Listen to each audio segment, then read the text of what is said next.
You know, the greatest joy is when someone says to me, "What do you do?" And I love to say, you know what? I love to help folks tap into the best version of themselves. So where do you learn these principles of being seasoned, steeped in steam? I will tell you. You learn them sitting on the front porch.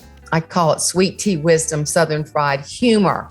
I love humor. I love to see things funny. How many of y'all would go home from church, eat Sunday dinner, and go visit kinfolk? Anybody in here? Oh yeah, that's what we did. Some of these younger women are going, say it's not true. Oh yeah, honey, we drive up. My grandmama said, get in the car, we're going to meet your family, your kinfolk. Drive up to an old clapboard house, no paint, 2 women sitting on the porch. They were scary. Oh yeah, had on those cotton house dresses and Clairol blue hair, wire rim glasses, little tight bun, just staring at you. And my mama said, honey, I want you to meet your cousin Wee Wee and your Aunt Fanny.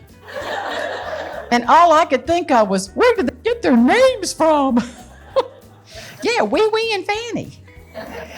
But you'd listen to the conversations and you'd hear something like this. Y'all hear about Bob and Elizabeth? No.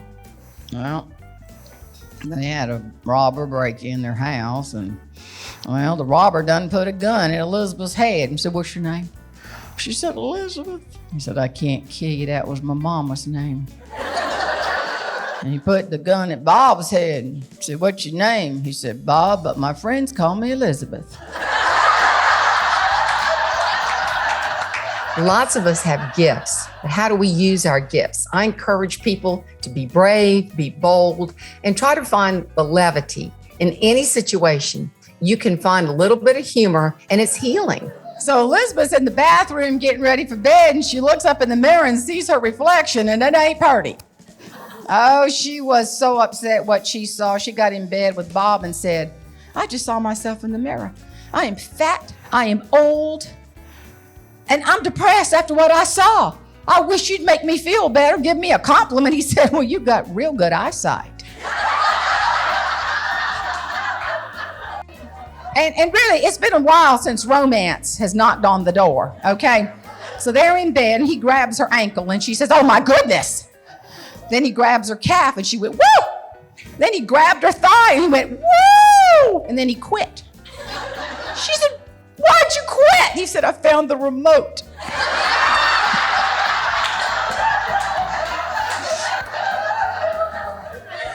Because isn't it true that story is how we speak in the South? That is so true. My daddy had the sweetest farm worker. He worked for Daddy for 15 years, and we called him by my initials. That was his name. Well, Daddy was so busy on the farm, he forgot to go to the bank. He used to pay his men in cash in an envelope. That's the only way it worked. And as soon as he saw Bomb Initials coming down the road, he went, oh, I forgot to go to the bank. And Bomb Initials walked up, and Daddy said, I am so sorry. He said, Mr. Jenkins, it'd be really nice if you could help me out and just write me a check. Daddy said, oh, okay, I'll do that. So he got his pen, clicked it, and went to write his name and just stopped and said, I am so embarrassed. I don't know how to spell your name. He said, oh, just make it out to C.W. Jones. Daddy said, C.W. Jones? Who is that? He said, me. Well, wait, we've called you Bomb Initials for all these years. He said, yes, sir, I thought it was kind of strange. First time I started working for you, you asked me what you want us to call you by, and I said, you could just call me by my initials. So when I speak, whether I'm speaking my favorite speech because I grew up on a tomato farm in the Low Country, don't throw tomatoes at my field of dreams, and I talk about find your shine, know what to call, and plow up, plow through. It's your choice. I think in the Cole principle, life is all about how you see things and how you turn things around. And I'll tell you what happened to my husband and me. We won a wonderful trip to Puerto Rico. Oh my gosh, y'all, it was glorious. And we had the best time. It was a beautiful banquet. We were walking back, and this woman came up.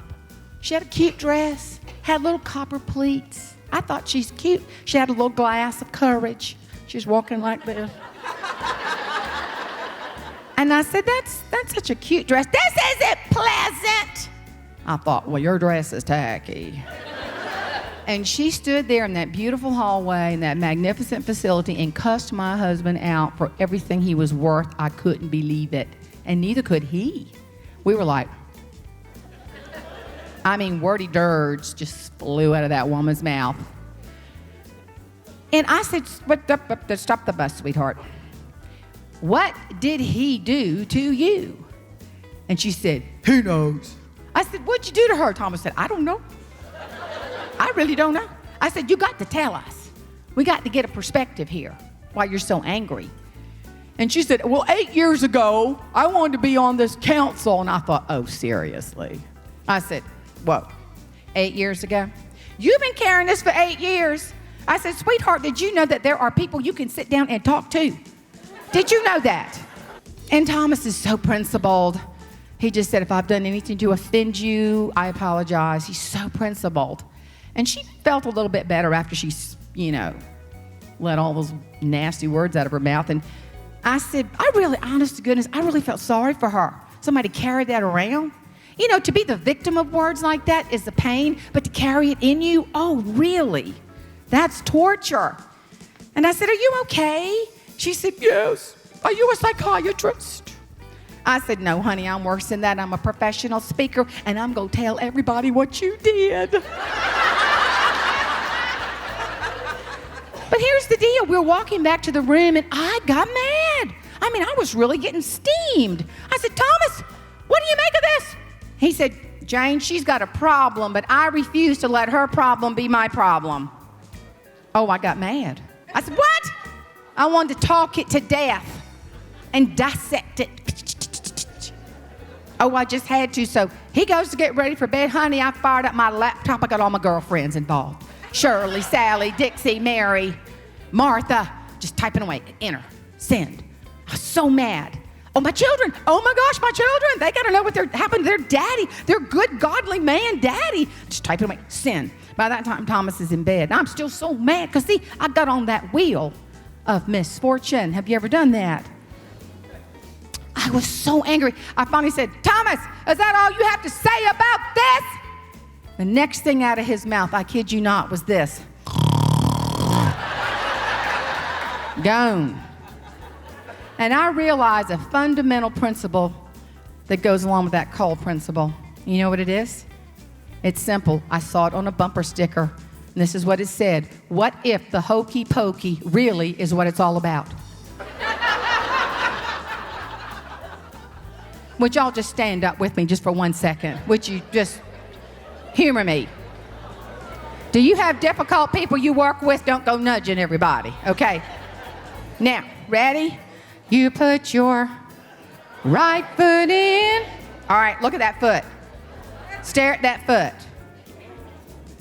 You know what that is? You might see a bunion. I'm not going to judge. That is what you call doing the right thing. Right foot out, right foot in. And then what do? Shake it all about. What is that? You shake it off. And you shake it off fast. You do the hokey pokey. And what? You turn yourself around. That's what it's all about. Sweet Tea Secrets from the Deep Fried South. I do love that. That's my latest book. And I talk about 3 kinds of tea. We have to be seasoned. That's wisdom. Steep. Who are you? Are you the best version of you? And steamed, excited to share and to serve other people. That's the joy I have in my life. That's the joy I want to share with folks because they too can find the best version of themselves.